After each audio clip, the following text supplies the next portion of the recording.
bunga mataharinya hilang, harganya naik, substitusi minyak bunga matahari apa? Minyak kedelai. Minyak kedelai harganya naik, substitusinya apa lagi? Kelapa sawit. Harga kelapa sawit naik. Harga kelapa sawit naik, kelapa sawit dipakai untuk apa? Minyak goreng. Harga minyak goreng naik, gitu kan? Itu yang kemudian membuat ada kepusingan-kepusingan baru begitu di dunia ini.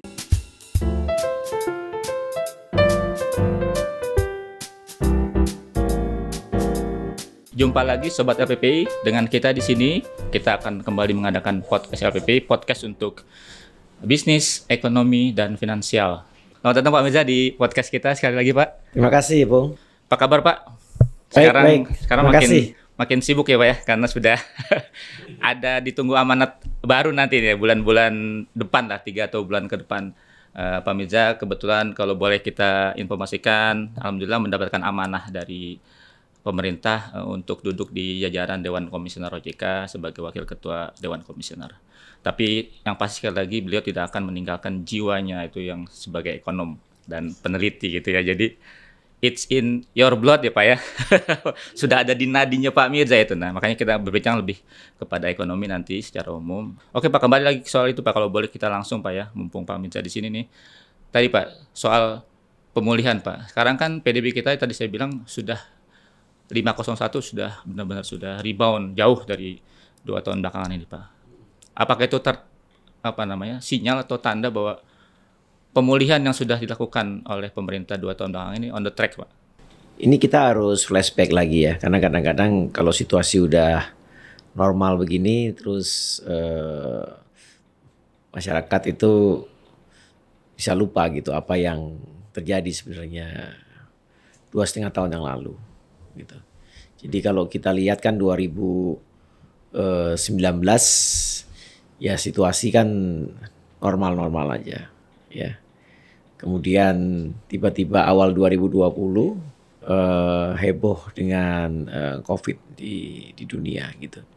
Jadi kalau kita lihat chart apa yang terjadi di 2020 awal ya, bulan Maret, April gitu. Itu biasanya kalau ada suatu gejolak ekonomi, gejolak di dunia ini biasanya yang kelihatan lebih dulu itu kan di pasar keuangan. Walaupun di sektor realnya belum kelihatan. Jadi pada waktu COVID masuk ke Indonesia, terus sekitar bulan Maret ya kita lihat bahwa pasar keuangan Indonesia jatuh. Ya kurs rupiah waktu itu sudah melewati 16.000 ya. Karena terjadi capital outflow, capital outflow di pasar saham, capital outflow di pasar obligasi negara, gitu kan. Dan kemudian di saat yang bersamaan, ya kemudian korban manusianya mulai ada, ya kan. Jadi kan kita bicara April, Mei, Juni, gitu kan. Nah kemudian pemerintah harus melakukan upaya penyelamatan.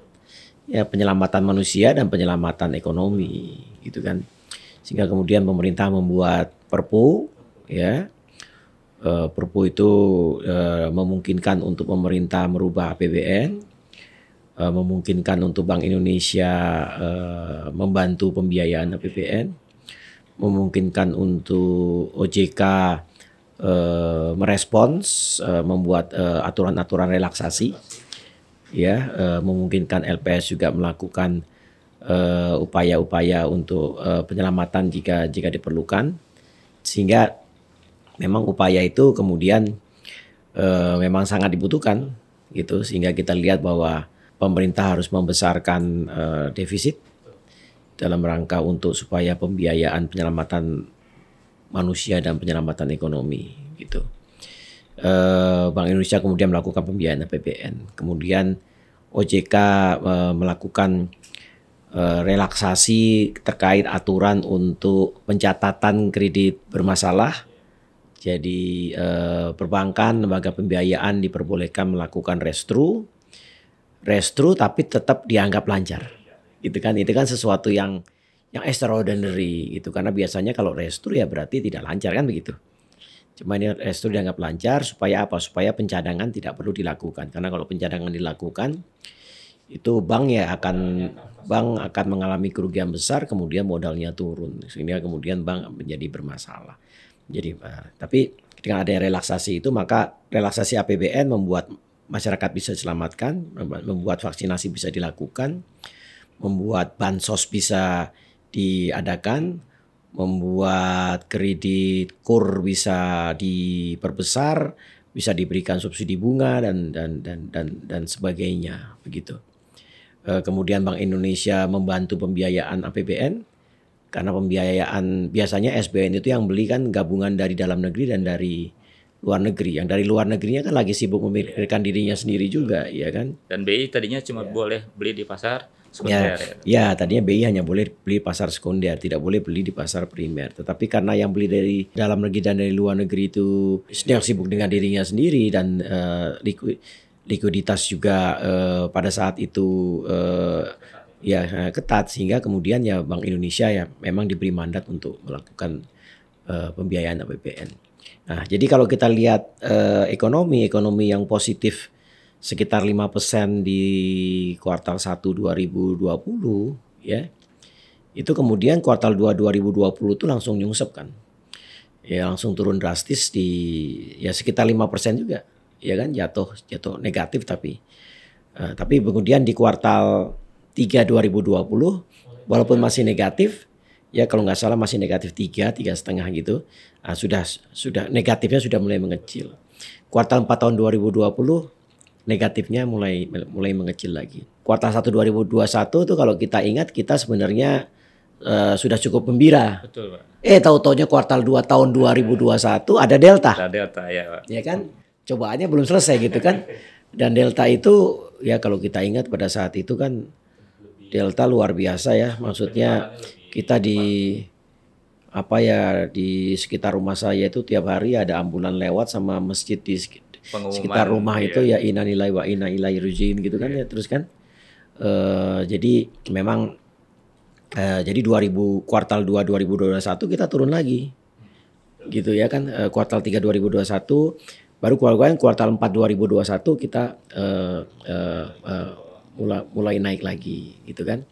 Baru kemudian kuartal 1 2022. Nah, sekarang kita mudah-mudahan di 2022 ini kita positif terus. Ya kan? Karena kan ya sekarang kan juga Presiden sudah bilang kita diperbolehkan untuk tidak perlu pakai masker di ruang terbuka gitu ya. Aktivitas masyarakat sudah back to normal, jalan sudah macet gitu kan. Ya itu artinya memang mudah-mudahan ekonomi sudah bergerak dengan normal. Tetapi gitu kan, kembali lagi harapan bahwa tahun 2022 ini ekonomi bisa bergerak dengan normal. Tiba-tiba ada Ukraina, Rusia gitu kan. Ada Ukraina, Rusia. Itu satu. Kedua, ternyata Tiongkok sebagai negara kedua terbesar di dunia, ternyata COVID di sana belum selesai gitu ya.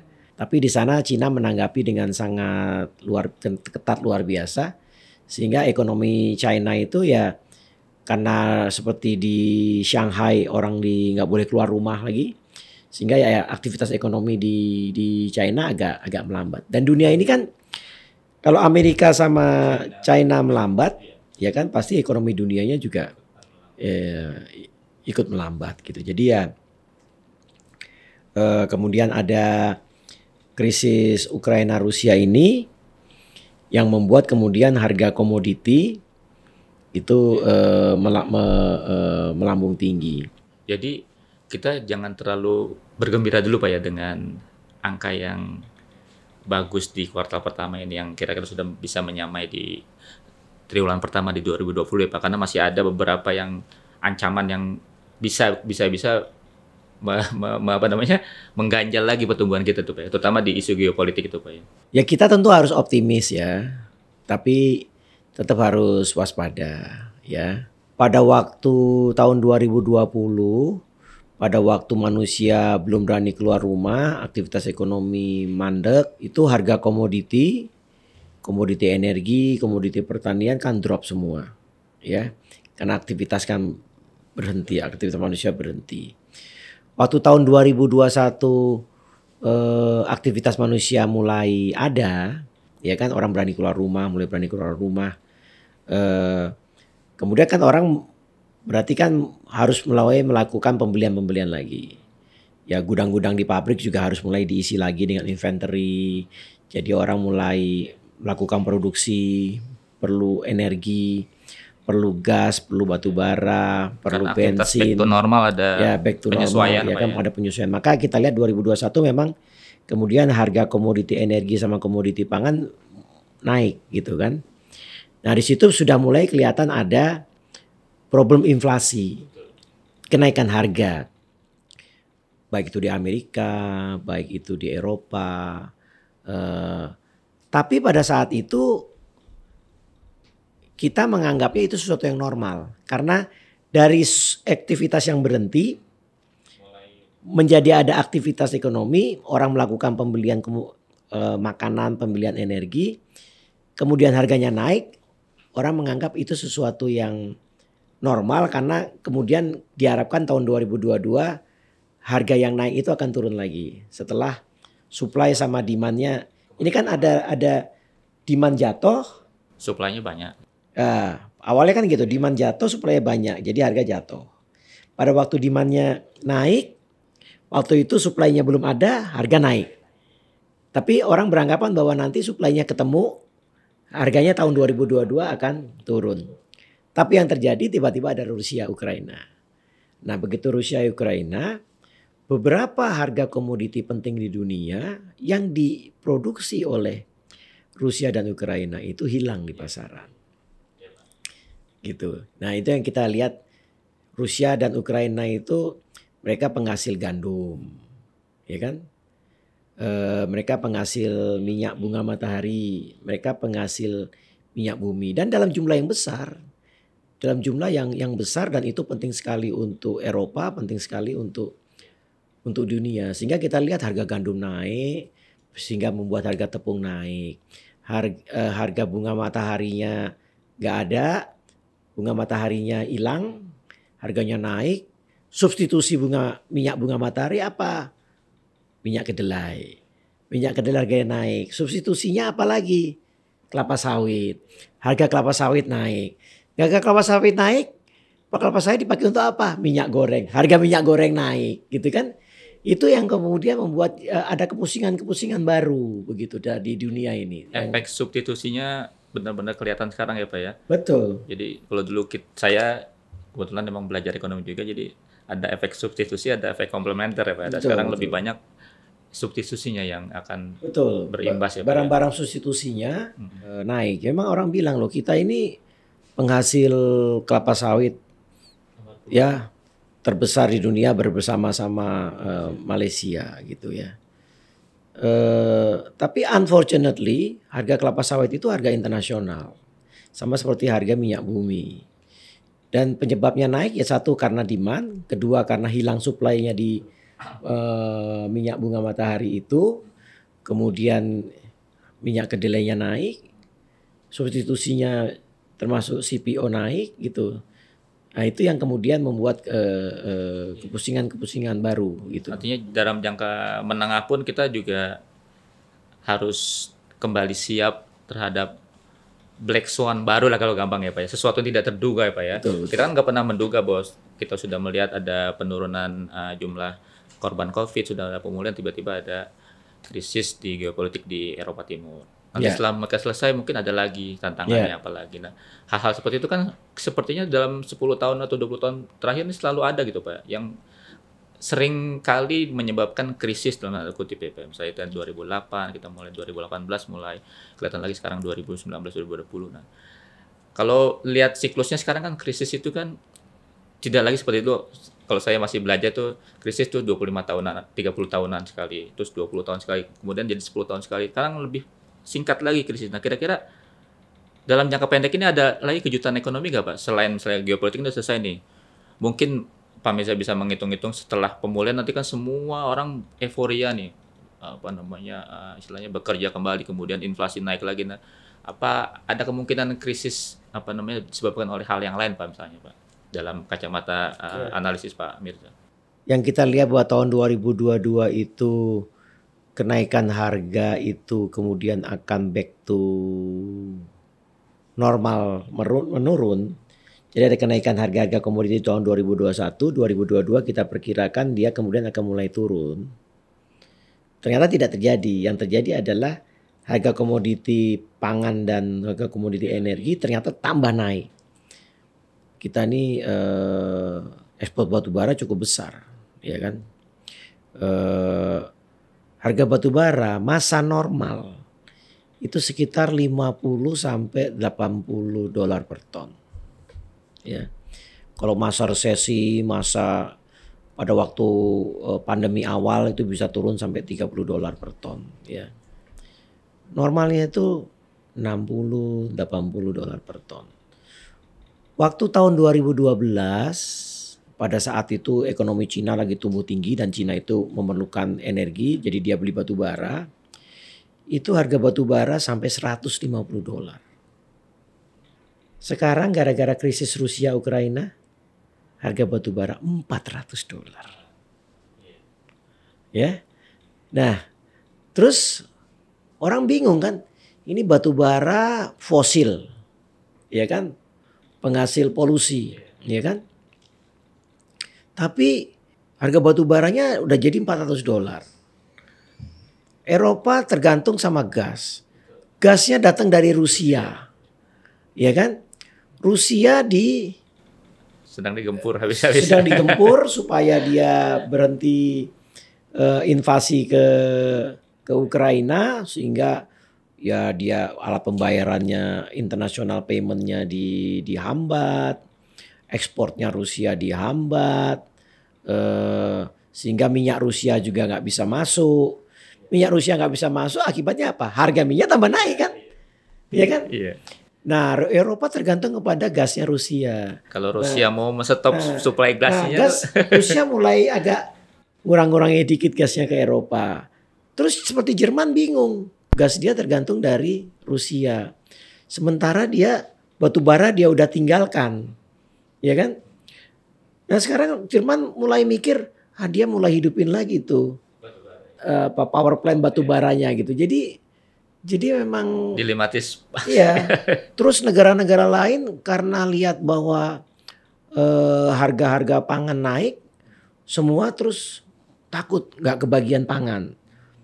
Ini sekarang mungkin ada sekitar 20 negara yang melarang ekspor gandum, melarang ekspor macam-macam, ya, termasuk Indonesia kemarin sempat melarang ekspor kelapa sawit.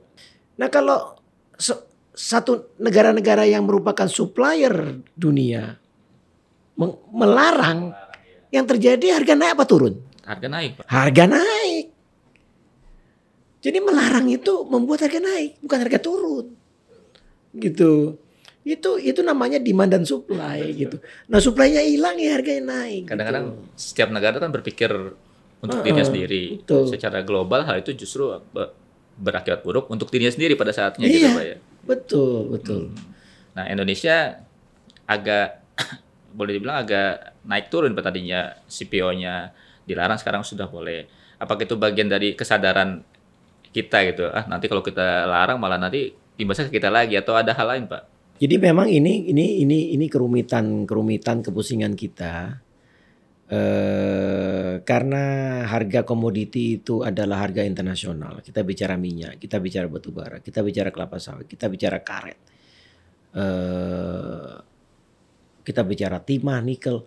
Semua itu harganya itu ditentukan di international market, ya. Ada bursanya, gitu kan.